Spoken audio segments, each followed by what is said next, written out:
everyone, it's Thomas here, and today we get to start something really exciting. For a long time, you've been asking for a Planet Tank series, so today we're starting a build of a low-tech Planet Tank, now that we have all this awesome room in the studio here. And then right after we're done the low-tech series that we're starting today, there's going to be a high-tech series right beside it. Right beside it. Comparison. It's going to be fun.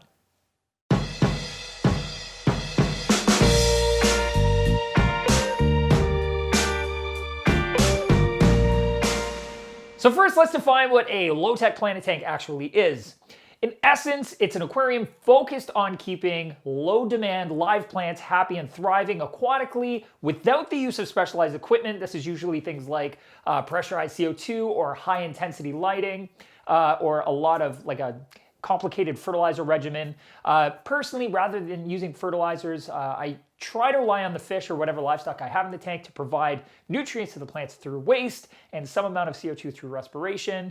And ultimately, we're just trying to keep some simple plants really happy in a simple setup so it looks awesome without being complicated or expensive.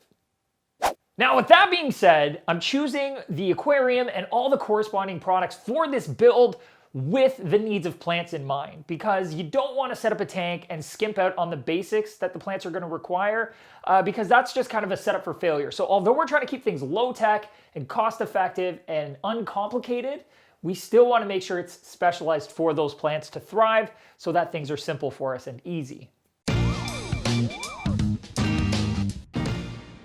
Okay, so let's talk about plant basics. There are three major factors that contribute to plant growth that you need to consider whenever you're setting up any Planet aquarium. And that is lighting, CO2, and fertilization. Those three things are absolutely paramount to the success of plants, whether they're high-tech or low-tech. Lighting is important because it drives photosynthesis. So essentially, the more light you provide a plant, the harder that plant's going to work to try and grow. CO2 is important because it is one of the key ingredients that plants use through photosynthesis to manufacture sugars that give them energy. And finally, fertilizers are important because they are the building blocks to help plants actually produce growth. Think of them as kind of like vitamins and minerals and proteins and such that we would need beyond just having energy to build our bodies and grow. So those are the three things that plants are really going to need. So those are what I'm considering as I'm making this build. So we're going to start with the beginning. The very basic thing you need to set up any aquarium to start a build is the actual aquarium itself.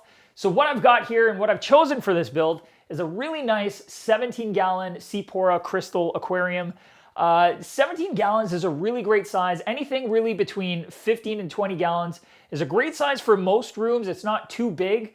The other thing is it's not too small, which is kind of critical. If you have a tank, let's say around 5 gallons and you're dosing something like a fertilizer, if you make a small mistake in that dose, you could essentially, spoil the tank by overdosing. That's diluted by more than 3 times in the 17 gallons. So there's a little bit of play there. It's a little bit more comfortable, especially if it's your first Planet aquarium that you're going to do.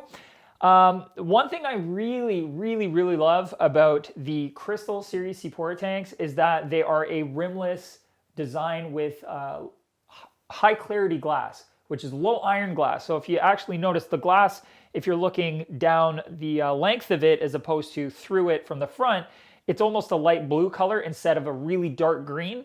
That means you've got higher clarity looking through the tank. When it's full with plants and water, you're not going to have any kind of a green tinge from the glass. You got a really nice view into the tank.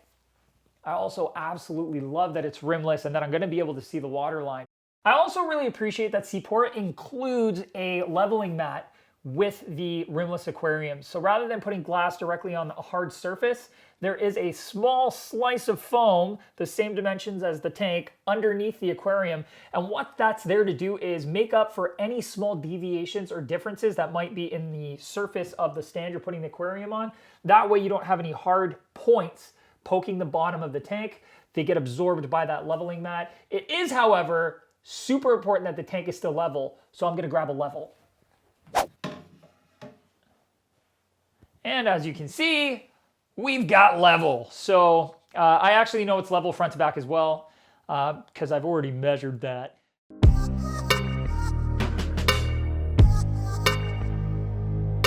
I know some of you have already noticed for sure that I'm breaking one of my cardinal rules.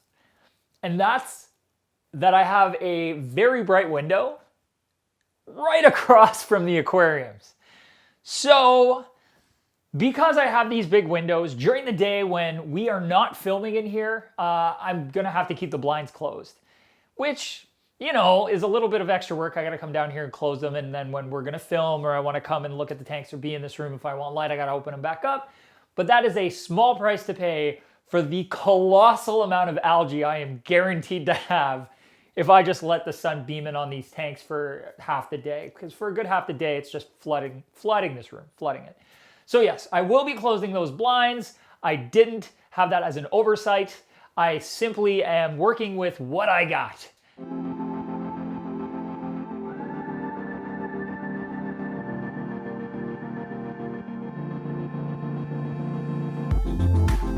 So now that we've got the aquarium picked out and in place, this build is officially underway. Next episode, we're gonna be looking at filtration and heating, which might surprise you.